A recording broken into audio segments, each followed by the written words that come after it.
Okay. So methods for determination of atomic masses. First is Dulong and Penett's law. ठीक है. So हमने पहले भी किया है ना मोल कंसेप्ट में, like we have done the simple formulas. Atomic mass हम कैसे निकालते हैं? From molecular mass also. Sum of atomic masses is equal to molecular mass है ना, तो वो कुछ formulas हमने किए हैं. अब यहाँ पर ये जो है Dulong and Penett's law, इसके according क्या concept है कि atomic mass into specific heat is approximately equal to 6.4. ठीक है. So the atomic mass और specific heat का जो product है वो approximately किसके equal है? 6 point approximate जो इन दोनों का प्रोडक्ट है वो 6.4 के बराबर है. ठीक है. अब हमने क्या किया, यहाँ से ये जो एटॉमिक मास है इसको हम अप्रोक्सीमेट मान रहे हैं क्योंकि अप्रोक्सीमेट है, ये दोनों का जो प्रोडक्ट है इसके इक्वल है, तो ये अप्रोक्सीमेशन है. सो यहाँ से जो आएगा एटॉमिक मास वो अप्रोक्सीमेट एटॉमिक मास आएगा.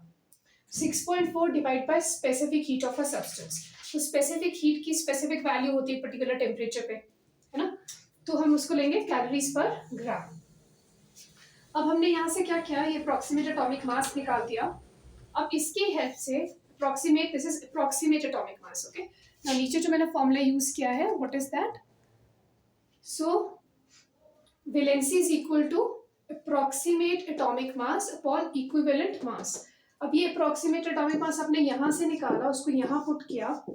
Equivalent mass of substance is generally known to us, ये भी हमें पता है. यहाँ से हमने वैलेंसी निकाल दी.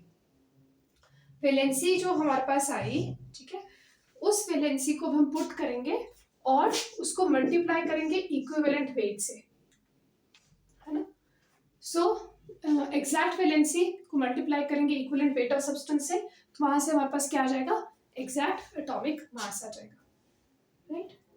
सो this is some approximation that we use. Atomic mass multiply with specific heat, इसको क्या कहते हैं? This product is generally refer to as atomic heat. The product of specific heat multiplied with atomic mass is also called as atomic heat, है ना.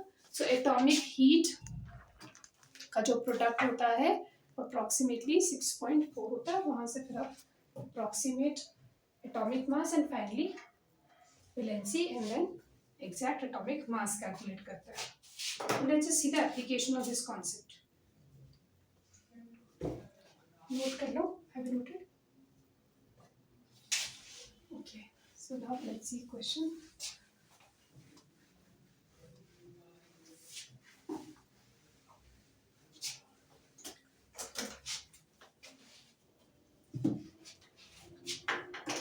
A chloride of an element contains 49.5% chlorine. Chloride of an element contains 49.5% chlorine. Specific heat of the element is 0.056. Specific heat of the element is given to us as 0.056. उसके अलावा अब इसी information से हमने find क्या करना है? Equivalent mass, valency and atomic mass of the element. So calculate equivalent mass, valency and atomic mass of the element. So you can apply the concept of equivalent mass that we had done for chloride. ठीक है, वो concept यहाँ लगाकर equivalent weight metal का निकाल सकते हैं, है ना. तो यहाँ पर equivalent weight आपको directly given नहीं है, बट यू हैव डन कि इक्विवेलेंट वेट कैसे निकालते हैं क्लोराइड्स का, तो वो कॉन्सेप्ट यूज करके इक्विवेलेंट वेट निकालेंगे. फिर यहाँ से अप्रोक्सीमेट एटॉमिक मास आएगा. So from there we can find valency and then finally the atomic mass. So try करो एक बार.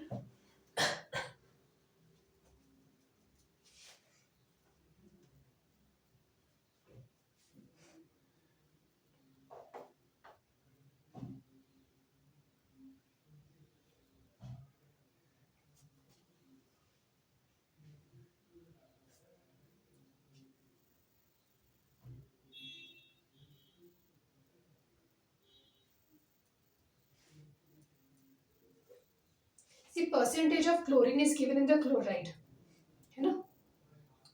तो यहाँ से पहले क्या निकालेंगे, मास ऑफ द मेटल, क्योंकि क्लोरीन में जो कंपाउंड है क्लोराइड, उसमें कितना क्लोरीन है वो दिया हुआ है, तो जो बाकी बच गया 100 में से, है ना, that is mass of the metal. तो हमें मेटल का मास पता चल जाएगा।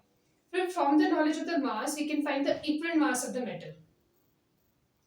तो फर्स्ट पार्ट क्या है, find the mass of metal and then the equivalent mass. So mass of metal will be, अब मेटल क्लोराइड में इतना क्लोरीन है, इतना परसेंट क्लोरीन है, तो मेटल कितना होगा, 100 minus 49.5, so that is how much, 50.5। अब इक्विवेलेंट मास कैसे निकालते हैं, equivalent mass of metal is equal to mass of metal divided by mass of chloride into 35.5। Sorry, chloride ने क्लोरीन लिखा है ना, मास ऑफ क्लोराइड ने क्लोरीन। इसको हम कैसे इंटरप्रेट करते हैं, देखो जनरल उससे कि अगर 49.5 पार्ट्स ऑफ क्लोरीन कंबाइन कर रहा है 50.5 पार्ट्स ऑफ एलिमेंट से, तो 35.5 पार्ट्स ऑफ क्लोरीन कितने से कंबाइन करेगा, 50.5 डिवाइड बाय 49.5 इनटू 35.5। सो जो भी इक्विवेलेंट मास ऑफ क्लोरीन से कंबाइन करता है वो उस पर्टिकुलर मेटल का इक्विवेलेंट मास होता है। So from this concept we can find the equivalent mass of metal.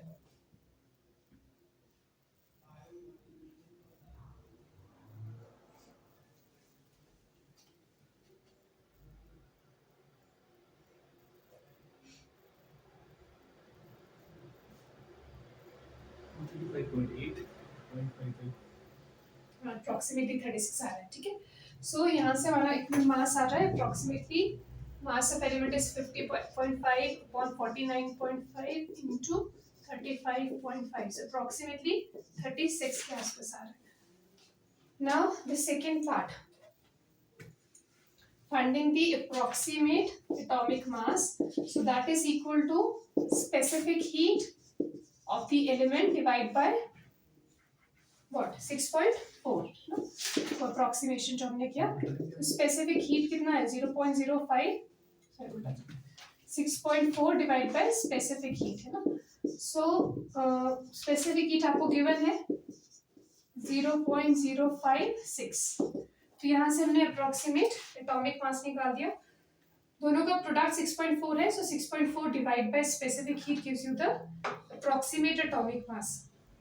सो एक बार वो आ गया, फिर निकालेंगे वैलेंसी। वैलेंसी क्या होता है, approximate atomic mass divide by equivalent mass, ठीक है। तो तीन यहाँ से वैलेंसी आ गया, then finally exact atomic mass is equal to valency multiplied with equivalent wait.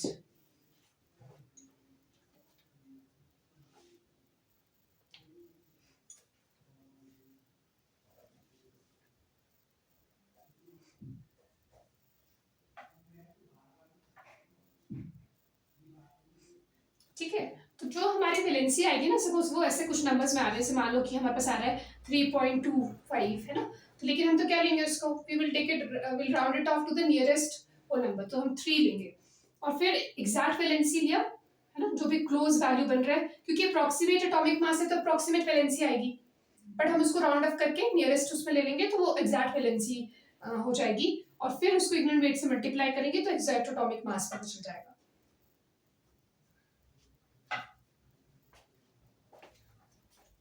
To do the calculations.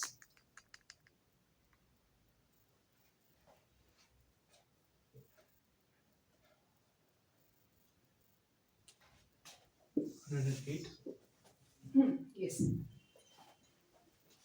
So the exact atomic mass is 108. जो ma'am specific request की यूनिट्स होगी उससे कुछ फर्क पड़ता है मतलब? हाँ, क्योंकि यहाँ पर हम जो ले रहे हैं ना एटॉमिक मास, तो जो इसका यूनिट है उसके हिसाब से, तो अगर हम कैलोरीज पर ग्राम में लेंगे तो फिर वो ग्राम्स में आएगा एटॉमिक मास, है ना। सो जनरली जो स्पेसिफिक हीट होता है वो कैलोरीज पर ग्राम में लेना, सो दैट एटॉमिक मास हमारे पास ग्राम्स में आ रहा है।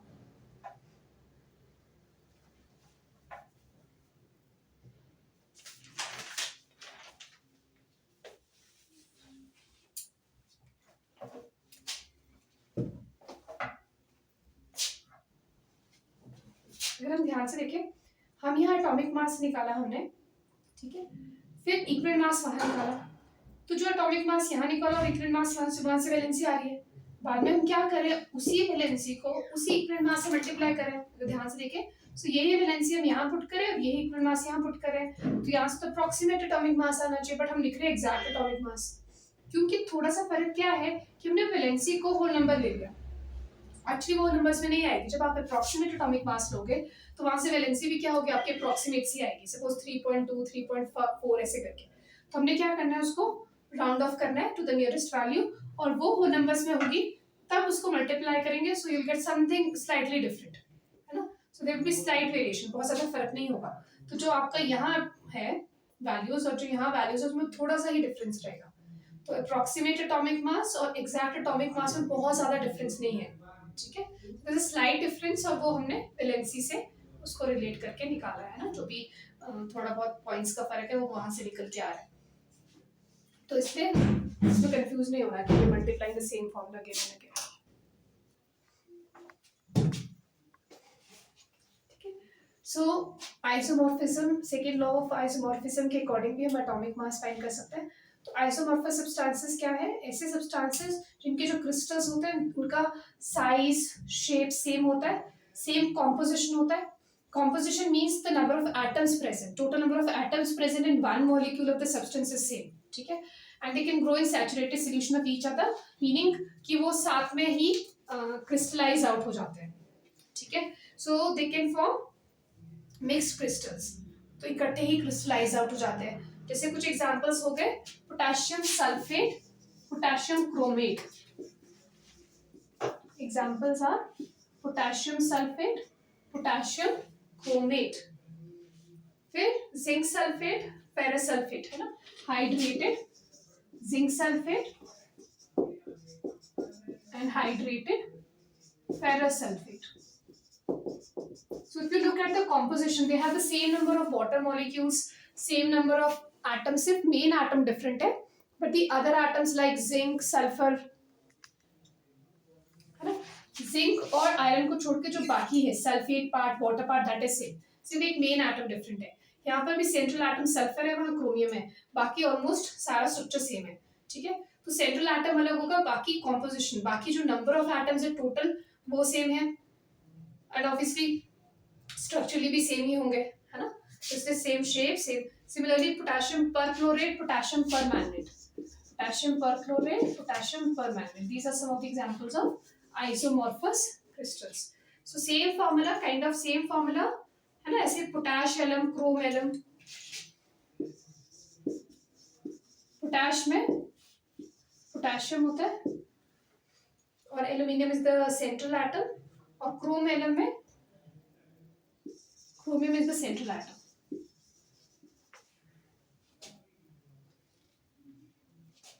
ठीक है। पोटैश एलम का फॉर्मूला क्या होता है, potassium sulphate dot aluminium sulphate dot 24H2, और क्रोम एलम में क्या होता है, पोटेशियम सल्फेट होता है, बस एल्यूमिनियम सल्फेट की जगह क्रोमियम सल्फेट है, dot 24H2।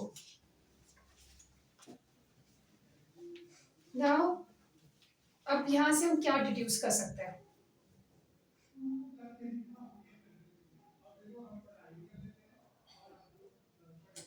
The valencies of elements जो जनरली आइसोमॉर्फस कंपाउंड्स बनाते हैं वो सेम होता है। अब जैसे आप देखोगे पोटेशियम सल्फेट और पोटेशियम क्रोमेट को, ठीक है, अगर हम इनकी वैलेंसी कंपेयर करें तो सल्फेट का वैलेंसी क्या होता है, 2 नेगेटिव, है ना, तभी यहाँ K2 आ रहा है, तो दैट मीन्स क्रोमेट का वैलेंसी भी क्या होगा, क्रोमेट आयन का, CrO4 नेगेटिव आयन का जो क्रोमेट पार्ट है, नाइनिक पार्ट है, इसका वैलेंसी भी 2 नेगेटिव होगा, ठीक है। सो क्रोमेट का वैलेंसी भी 2 नेगेटिव है, तभी यहाँ K2 CrO4 आ रहा है।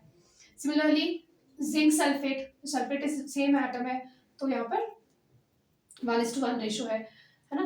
फेरस सल्फेट, तो जिंक भी 2 पॉजिटिव है, sulfate 2 negative, ferrous 2 positive, sulfate. So they have the same valency, right? Similarly, potassium perchlorate, potassium permanganate. So chlorine perchlorate ion अगर हम on the whole ले, so perchlorate के ऊपर -1 चार्ज होगा, तभी ये बन रहा है. परमैंगनेट पे भी -1 चार्ज होगा, ठीक है. तो मतलब -1 तभी होगा ना अगर इसका जो चार्ज है इंडिविजुअल ऑक्सीडेशन स्टेट वो भी सेम होगा.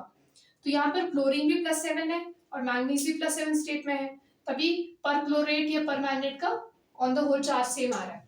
तो generally they show same valency, so that is why the formula is almost same. ठीक है. अब इसका केसेस को हम रिलेट करेंगे. इसमें ध्यान रखना है कि जब हम कंपेयर करते हैं mass of one element A that combines with a certain mass of other element, जैसे सपोज हमने इसको ले लिया A. Similarly, mass of B that combines with the same mass of other element, they are in the ratio of atomic masses. तो यहाँ पर हम एक कंक्लूजन करते हैं कि mass of element A upon mass of B is equal, they are in the ratio of atomic masses, is equal to atomic mass of A upon atomic mass of B. इस law से ये हम conclude करते हैं कि mass of A that combines with a fixed mass of some other element, similarly mass of B that combines with a fixed mass of some other element, in ये क्या होते हैं, they are in the ratio of atomic masses.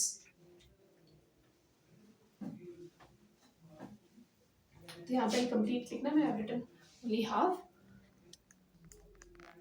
Mass of A that combines with a fixed mass of other element, mass of B that combines with a certain mass of the other element, the same mass of the other element.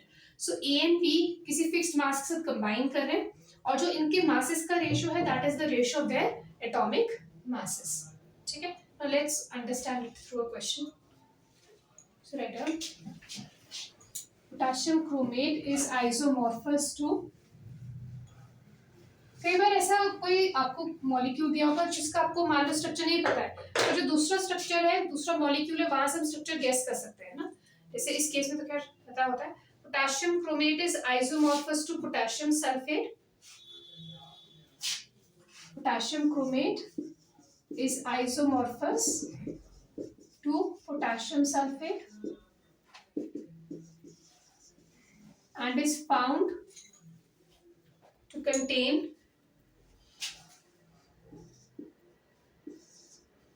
and is found to contain 26.78% chromium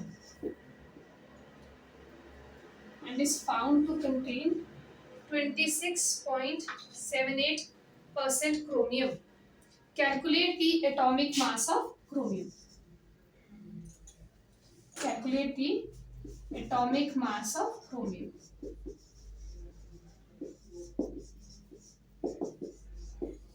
So this is the information given. Potassium chromate is isomorphous to potassium sulfate and it's found to contain 26.78% chromium. Find the atomic mass of chromium. अभी हमें तो generally पता है कि formula क्या है, but यहाँ से हम रिलेट कर सकते हैं.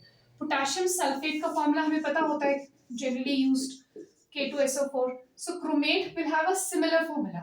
So isomorphous हम क्या कर सकते हैं, तो फॉर्मूला रिलेट कर सकते हैं कि फॉर्मूला क्या होगा. तो यहाँ से हमें ये पता चल गया कि इसका फॉर्मूला कुछ ऐसा होगा, something like close to this. ठीक है. तो पहले हमने फॉर्मूला गेस कर दिया. अब परसेंटेज ऑफ क्रोमियम हमें दिया हुआ है. ठीक है. तो वहां से क्या निकालेंगे, देखो, सोचो, थिंक अबाउट द क्वेश्चन. करते हैं.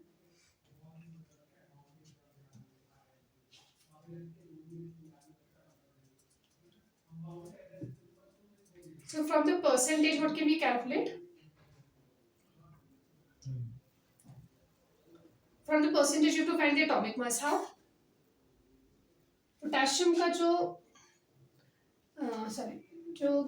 पोटेशियम का नहीं, क्रोमियम का एटॉमिक मास निकालना है ना. तो कैसे निकालेंगे?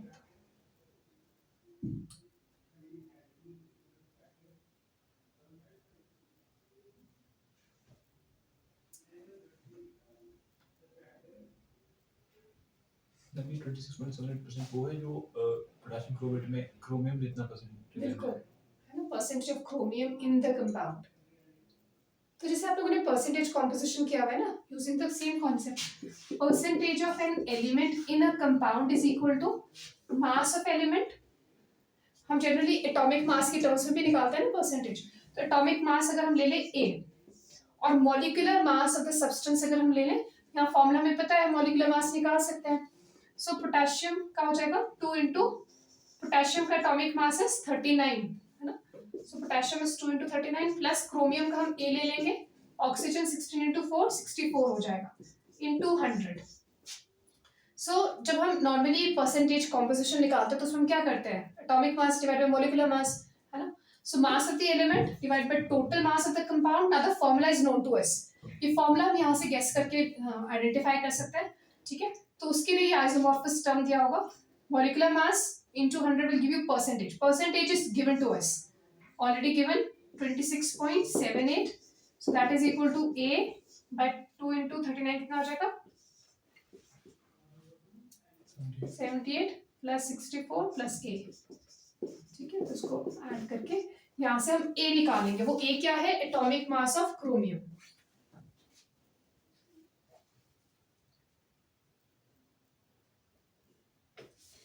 ठीक है। तो यहाँ पर हमने simple percentage composition concept use किया।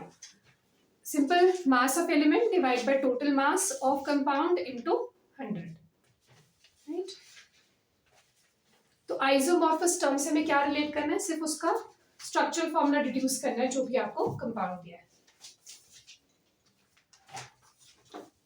क्योंकि वैलेंसीज जो होती है एलिमेंट्स की फॉर्मिंग आइसोमॉर्फस कंपाउंड का generally same.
Okay, so approximate कितना आ रहा है, how much are you getting?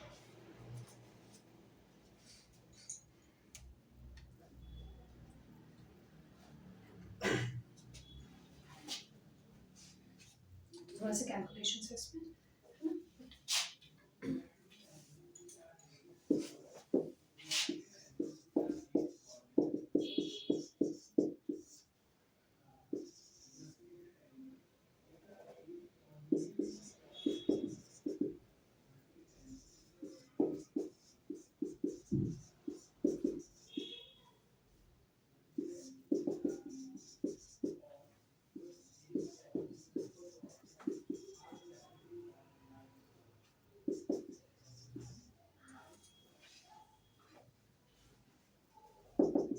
Hundred A minus 26.78 ए, तो यहाँ से आपका अप्रॉक्सीमेट आ जाएगा 26.78 into 142, so 100 minus 27 है ना। I'm taking it round off करके 27, approximately 73, so this divide by 73, 49.88 approximately। अगर हम थोड़ा सा राउंड ऑफ करें ना, तो अगर मैं यहाँ डेसिमल लगाता हूँ यहाँ पर भी, तो ये हो जाएगा 7 2 times 14 है ना। So twice of this value, 26 का डबल कितना होता है, अप्रॉक्सीमेटली 52। तो मैंने थोड़ा सा राउंड ऑफ कर लिया, मैंने 73, ये है 26.78 इंटू 142 डिवाइड बाई 73। तो मैंने यहाँ डेसिमल लगा दिया सेम प्लेस पे, तो 7 2 times 14 and 26 2 times is 52. So close to 52 your answer will be. then थोड़ा सा approximation किया है. Clear? Because your answer should be close to 52. तो ये थोड़ा सा isomorphous वाला term हमने यूज किया कि कैसे वहाँ से percentage के थ्रू atomic mass निकालना है. Okay, now the third method is called as third method for determination of atomic mass is Kenny-Zero's method.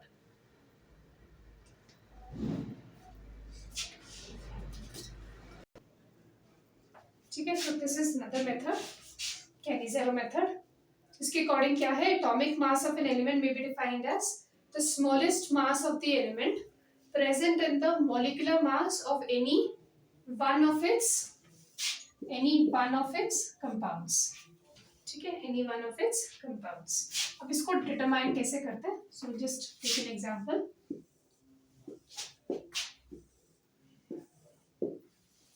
For example, हमारे पास कुछ compounds है कार्बन के and we want to find the atomic mass of carbon. ठीक है, so let's assume some compounds जैसे methane, ethane.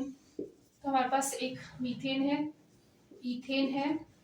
Methane formula क्या होता है, CH4. इथेन फॉर्मूला है C2H6. Then you have carbon monoxide.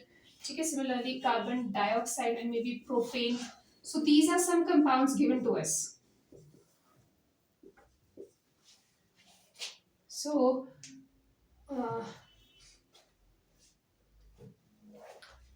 carbon monoxide, carbon dioxide, and we have propane. So the formula for propane is C3H8. C3H8. Okay, so these are the compounds of carbon given to us, and the vapor density for these compounds is also known to us. ठीक है, so vapor density भी हमें given है 8, 15, 14, 22 and 22. So these are the values of vapor density. तो हमने ये formula कर रखा है ना, vapor density से molecular mass कैसे निकालते हैं.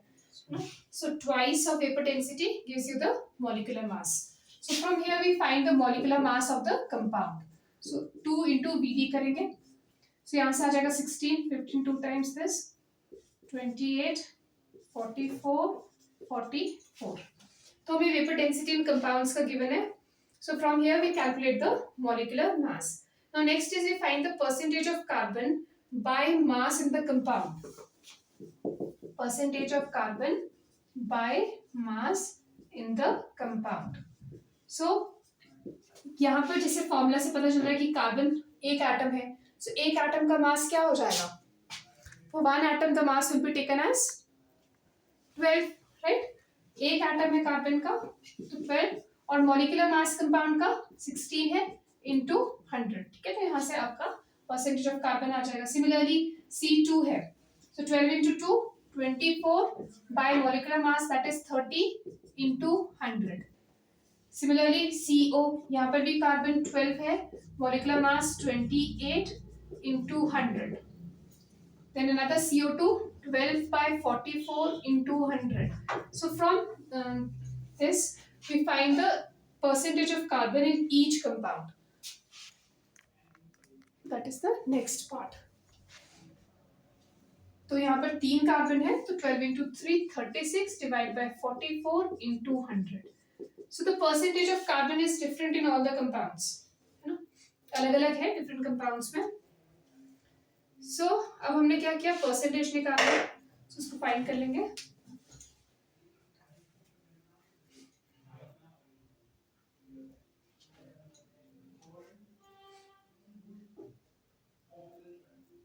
So really quickly find out the percentage of carbon in each of the compounds.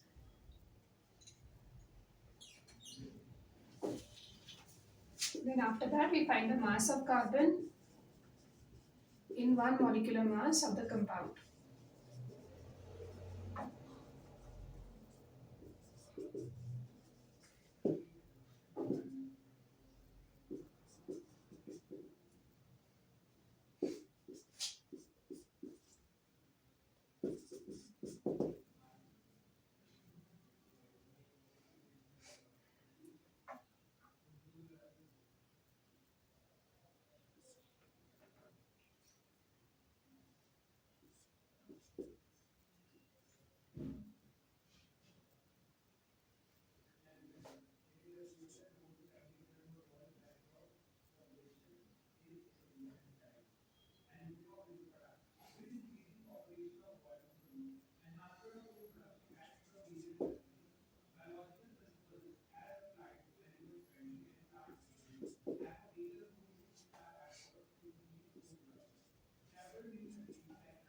कितना आ रहा है अप्रोक्सीमेट?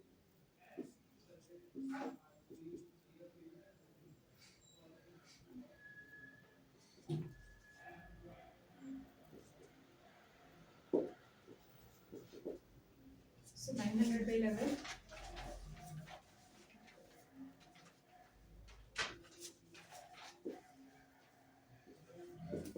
अप्रोक्सीमेट कुछ ये परसेंटेजेस आ गई, ठीक है। जैसे पहले वाले का अप्रोक्सीमेट आ रहा है 75%, second is around 80, then you have 42.8 approx, 27.2, 81.8. These are some of the percentages, ठीक है। तो हमने percentage of carbon in each compound find कर लिया। उसके बाद हमने क्या करना है, next is to find the mass of carbon in one molecular mass of the compound. मतलब मॉलिक्यूलर मास क्या होता है, एक मॉलिक्यूल को रिप्रेजेंट करता है। तो एक मॉलिक्यूल में जो मास ऑफ कार्बन है वो हमने देखना है ना। तो वैसे तो वो वही है जो हमने निकाला ही है। तो अब हम इसको परसेंटेज से रिलेट करेंगे। सो दैट विल बी, अब देखो जैसे 75% मीन्स कि 100 ग्राम्स ऑफ द कंपाउंड में 75 है, और जो भी उसका मॉलिक्यूलर मास है ना, उसमें कितना होगा, 75% ऑफ 16 हो जाएगा, isn't it? So if 100 grams of the compound contains 75, तो 16 ग्राम दैट इज द मॉलिक्यूलर मास, उसमें कितना आएगा, तो 75% ऑफ 16, तो वापस घूम के क्या आ जाएगा 12। यहाँ पर 80% ऑफ 24, सॉरी 80% ऑफ 30, है ना। सो अब हमें क्या करना है, उल्टा करना है ये। तो ये समझ में आ रहा है कि if 100 grams of the compound contains 75 grams of carbon, so 16, that is the molecular mass, contains how much, 75 by 100 into 16. So similarly one molecular mass के corresponding, तो 30 में कितना होगा, 80% of 30, 28 में कितना होगा, ये जो आपके पास आया यहाँ पर 42.8% of 28, फिर यहाँ पर 27.2% ऑफ, यहाँ पर जो मॉलिक्यूलर मास है वो है 44, तो 44 में कितना होगा, सिमिलरली 81.8% ऑफ अगेन 44। अब क्या है, ऑब्वियसली हम उल्टा कर रहे हैं एज यू कैन सी, है ना। तो हमारे पास यही आंसर्स आएंगे जो यहाँ पर हमने मासेस लिए हुए हैं। तो यहाँ पर 12 आ गया, यहाँ पर 24 आ जाएगा, यहाँ पर भी 12 आ जाएगा, है ना, यहाँ पर भी 12 आ जाएगा, और यहाँ पर आ जाएगा 36। So these are the atomic masses that we are getting for carbon in different compounds. अब इनमें से जो least mass of carbon है वो कितना है, अलग अलग compounds में कार्बन का जो मास आ रहा है वो अलग अलग आ रहा है, ठीक है। लेकिन least mass किस में आ रहा है, least mass कार्बन का कितना आ रहा है 12, क्योंकि किसी में 24 है, किसी में 12 है, किसी में 36 है। जो least mass होता है कार्बन का, that is called as the, that is taken as the atomic mass of carbon. तो least mass of carbon in these compounds is 12, so this is taken as atomic mass of carbon. So the atomic mass of carbon is taken as 12. This is Cannizaro's concept. ठीक है, तो हमने definition में क्या लिखा कि atomic mass of an element is defined as the smallest mass of the element present in the molecular mass of any one of its compound. कि इतने सारे जो कंपाउंड्स है उसमें जो उसका लीस्ट मास जो प्रेजेंट होगा उसको हम एटॉमिक मास लेंगे, लेकिन हम जो कॉरेस्पॉन्डिंग मास ले रहे हैं वो मॉलिक्यूलर मास ले रहे हैं सब्सटेंस का, और मॉलिक्यूलर मास ऑब्वियसली किससे बना होता है, सम ऑफ एटॉमिक मासेस से, ठीक है। तो लीस्ट जो भी मास आ रहा है कार्बन का उस कंपाउंड में, तो वो क्या रिप्रेजेंट कर रहा है, उसका atomic mass.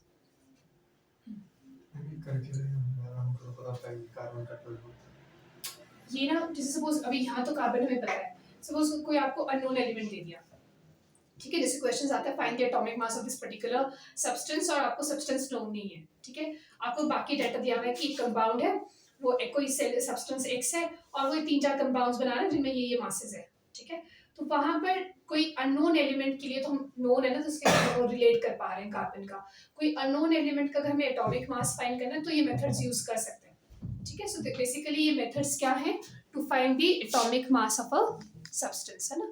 So atomic masses वैसे तो हमें पता है, all the product table we know, but questions के बाद मतलब एक्सपेरिमेंटली अगर हमें फाइंड करना है कोई सब्सटेंस है आपको नहीं पता है and you want to determine the atomic mass, then we can use these concepts, ठीक है। तो ये अर्लियर कांसेप्ट्स है, बहुत ज्यादा इनकी लाइक तभी हमने वो जैसे हम डायरेक्टली एटॉमिक मासेस याद कर लेते हैं या फिर रिलेट कर लेते हैं, सबके तो नहीं याद कर सकते ना, बट जनरली जो कॉमनली यूज उनका हम याद कर लेते हैं। तो बहुत ज़्यादा इनकी एप्लीकेशन नहीं है अभी, बट ये कुछ कॉन्सेप्ट्स थे जिनसे हम एटॉमिक मासेस डिटरमिन कर सकते थे ना, तो इसके ऊपर फिर क्वेश्चंस बनते हैं। Okay, so just go through, so it is clear.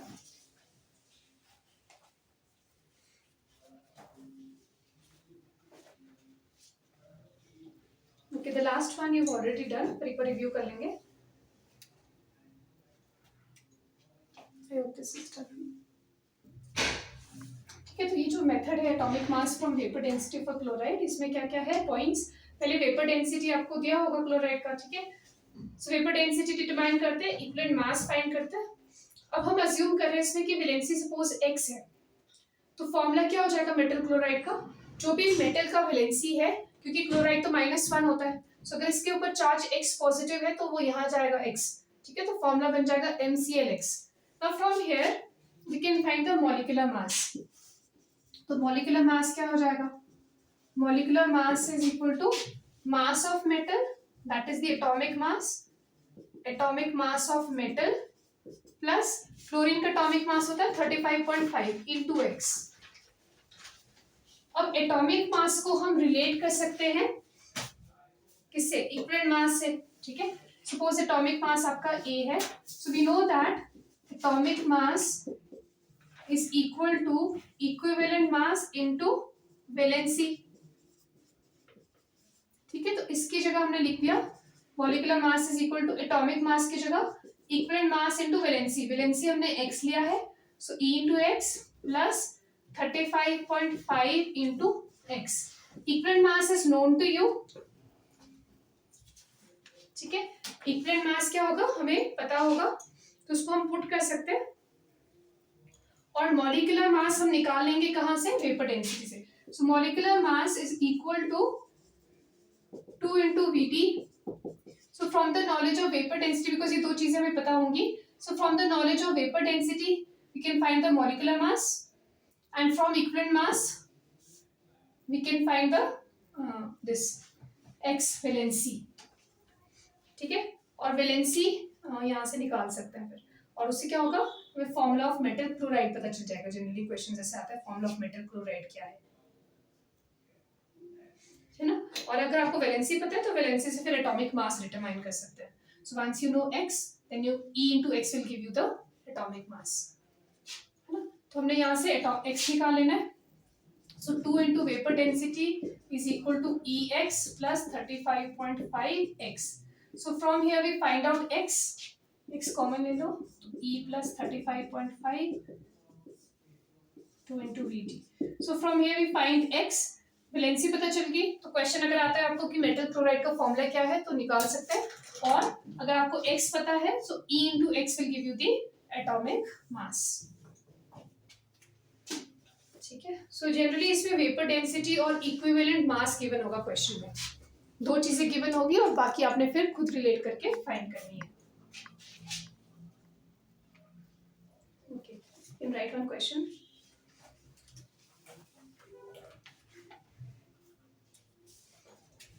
The oxide of an element contains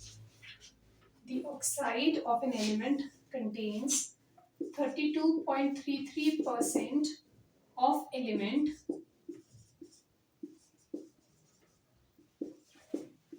the oxide of an element contains 32.33% of element, vapor density of its chloride is 79. Calculate the atomic mass of the element.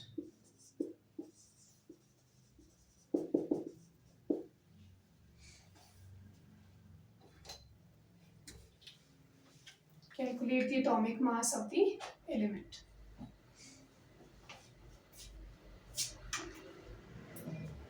So repeat the question. Oxide of an element contains 32.33% of the element. Vapor density of its chloride is 79. Calculate the atomic mass of the element. जो information आपको ये दिया हुआ है कि कितना, यहाँ से हम क्या फाइंड कर सकते हैं, इक्विवेलेंट मास, ठीक है। From the first part we can find equivalent mass of the element. तो हमारे पास 32.33 पार्ट्स ऑफ एलिमेंट है, तो जो बाकी बच गए वो मेटल है। So in metal oxide the mass of element is given to you. तो मास ऑफ ऑक्सीजन आ जाएगा, that is 100 minus 32.33, so that is approximately 67.767 है ना, इतना अप्रोक्सीमेट आ गया। अब इक्विवेलेंट मास निकाल देंगे एलिमेंट का। इक्विवेलेंट मास सेम रहेगा, इक्विवेलेंट मास ऑफ एलिमेंट क्या हो जाएगा, मास of element that is 32.33 upon mass of oxygen 67.67 into the equivalent mass of oxygen, what is that 8। ठीक है, तो यहां से हमने इक्विवेलेंट मास ऑफ एलिमेंट निकाल दिया फ्रॉम द फर्स्ट पार्ट। अब from the equivalent mass we can find the valency, क्योंकि वेपर डेंसिटी दिया हुआ है कंपाउंड का। अब हमने क्या किया, नेक्स्ट पार्ट हमने निकाल दिया वैलेंसी। तो valency will be equal to, let's see the first part. First part में हमने क्या किया, इक्विवेलेंट मास निकाला। ठीक है, जस्ट कैलकुलेट रफली कितना आ रहा है। फिर second part is to find the valency. तो अभी हमने वैलेंसी का फॉर्मूला लिखा था, valency is molecular mass that is 2 into vapour density divide by equivalent mass plus 35.5। ठीक है, वेपर डेंसिटी हमें दिया हुआ है क्वेश्चन में 79, equivalent mass we calculated from the first part, substitute that plus 35.5।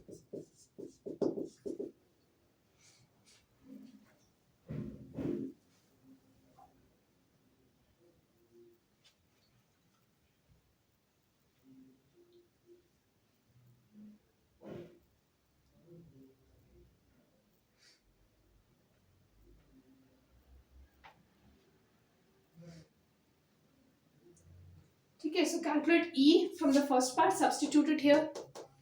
अब ये आ जाएगा, तो एटॉमिक मास क्या हो जाएगा, atomic mass of the element is, atomic mass of element is equal to E into X. ठीक है, वैलेंसी आपका यहाँ से आ गया होगा, मैं वैलेंसी को एक्स अज्यूम कर रही हूँ। सो वैलेंसी आपका यहाँ से आ गया, इक्विवेलेंट मास आपका फर्स्ट पार्ट से निकल गया है। सो E into x will give you the atomic mass of the element.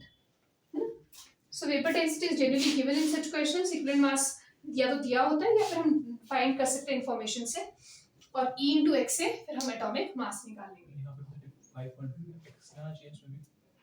नहीं, वो हमने कॉमन ले लिया ना, E x प्लस 35.5x होगा, तो वी टेकन x कॉमन, तो वो इस तरफ चला गया फिर।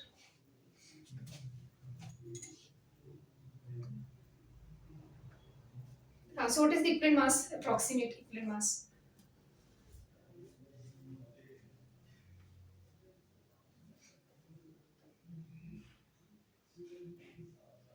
4.4 क्लोज टू 4 आ रहा है इक्विवेलेंट मास, है ना, क्लोज टू 4, 3.8 है, so close to 4 your answer can be. So एक बार चेक करना, इसका क्लोज टू 4 आना चाहिए, और फिर जब इसको यहाँ पुट करेंगे 3.8, your valency comes out as 4। So 4 multiplied by 3.8, that gives you the atomic mass of the element. So approximately 15 के आसपास आपका atomic mass आना चाहिए। Just check with the calculations.